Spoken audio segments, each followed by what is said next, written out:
நண்பர்களுக்கு வணக்கம். இன்றைக்கி நம்ம பார்க்க போகிற படம் பார்த்திங்கன்னா குட் பேட் அக்லி. இந்த படம் பார்த்திங்கன்னா ஆதிக் ரவிச்சந்திரன் டைரக்ட் பண்ணி அஜித் அண்ட் த்ரிஷா, ஜாக்கி ஷெராப், சின்ன ரகுவரன் எல்லாம் நடிச்சிருக்காங்க.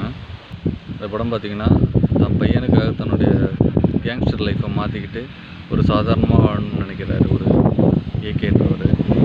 பட் அவர் அதுக்காக ஜெயிலுக்கும் போகிறாரு. ஜெயிலுக்கு போய் வெளியில் வரும்போது அந்த கேங்ஸ்டர் கேங் வந்து அவரை பழி வாங்குது. அதனால் திரும்பவும் வந்து அந்த கேங்ஸ்டர் தொழிலுக்கு ஈடுபடுறாரு. இந்த படம் வந்து பார்த்திங்கன்னா வாலி, பில்லா இந்த மாதிரி நிறைய படத்தை வந்து ரெக்ரியேட் பண்ணுற மாதிரி சீன்ஸ்லாம் நிறையா இருக்கும். படம் வந்து செம்ம என்டர்டெயின்மெண்ட்டாக போகும். 2.5 மணி நேரம் டைம் போகிறதே தெரியாது, அந்தளவுக்கு ஃபாஸ்ட்டாக இருக்கும் திரைக்கதை. இதில் படத்துடைய கதைன்னு பார்த்திங்கன்னா, தன்னோட பையன் பிறக்கும்போது கேங்ஸ்டராக இருக்கார். அவருக்கு 18 வயசு ஆகும்போது நம்ம திரும்ப இந்த கேங்ஸ்டர் தொழிலை விட்டுட்டு சராசரி மனுஷனாக வாழணும் அப்படின்ற ஒரு விஷயத்துக்காக ஜெயிலுக்கு போவார்.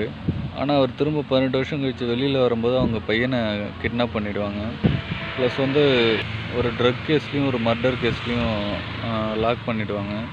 ஸோ அதை வந்து எப்படி அந்த பையனை எப்படி வெளில கொண்டு வர்றாரு அப்படின்றது தான் அந்த படத்தோடைய கதை. இதனால் இவர் இந்த விஷயத்தை யார் செஞ்சுருப்பான்னு தேடி போகும்போது நடக்கிற சுவாரஸ்யமான அந்த கேங்ஸ்டர் ஸ்டோரி தான் இந்த படத்தோடைய ஃபுல் ஸ்டோரியாக இருக்கும். இதில் பழைய படத்தை நல்லாவே ரிக்ரியேட் பண்ணியிருக்காங்க. பில்லா, வாலி, அமர்கலம் இந்த மாதிரி நிறைய படத்தை ரிக்ரியேட் பண்ணி ஒரு விஷுவல் ட்ரீட் கொடுத்துருக்காங்க. கடைசியில் தன்னுடைய பையனை அந்த கேஸ்லேருந்து காப்பாற்றினாரா என்ன அப்படின்றது தான் அந்த படத்தோடைய ஃபுல் ஸ்டோரி.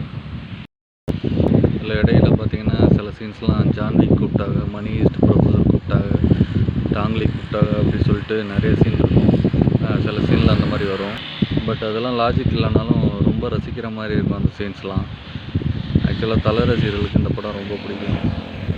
மங்கத்தாவுக்கு அப்புறம் ஒரு ஃபுல் ஃப்ளெஜ்டு ட்ரீட்டுன்னே சொல்லலாம். அந்த படத்தில் வந்து நிறைய சாங்ஸ்லாம் யூஸ் பண்ணியிருப்பாங்க. 90s சாங்ஸ்லாம்.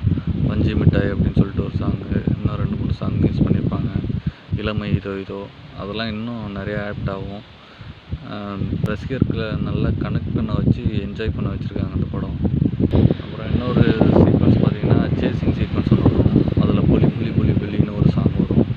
அந்த சாங் யார் பாடியிருக்காங்கன்னு பார்த்தோன்னா, அவருடைய கூகுள் ஹிஸ்ட்ரி எடுத்து பார்த்திங்கன்னா 11 வருஷத்துக்கு முன்னாலே இவர் வந்து இந்த பாட்டை வந்து அப்லோட் பண்ணுறாரு யூடியூப்பில். ஆக்சுவலாக இவர் வந்து ஒரு மலேசியன் சிங்கரு, மலேசியன் வாழ் தமிழர் அவர். அந்த சாங் வரும்போது அந்தளவுக்கு ஹைப்பாக இருக்கும். ஆக்சுவலாக அது வந்து சேசிங் சீனில் தான் வரும். தூள் படத்தில் பார்த்திங்கன்னா சிங்கம் போல அப்படின்னு சொல்லிட்டு ஒரு ஹைப் ஏற்றுற பாட்டு வரும். அதே மாதிரி இந்த பாட்டு வந்து சேசிங் சீனில் வந்து அவ்வளோ பக்காவாக பண்ணியிருப்பாங்க.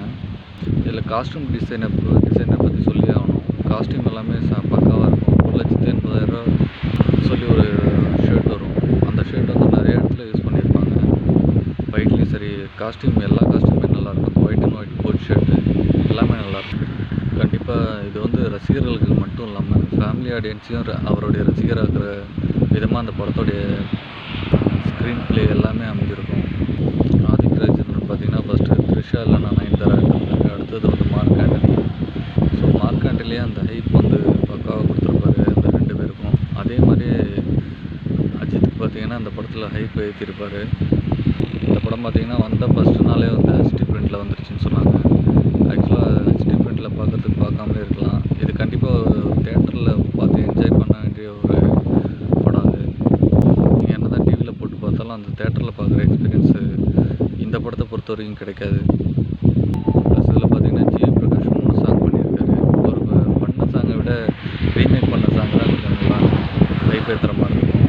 சாங்ஸ் எல்லாமே நல்லாயிருக்கும்.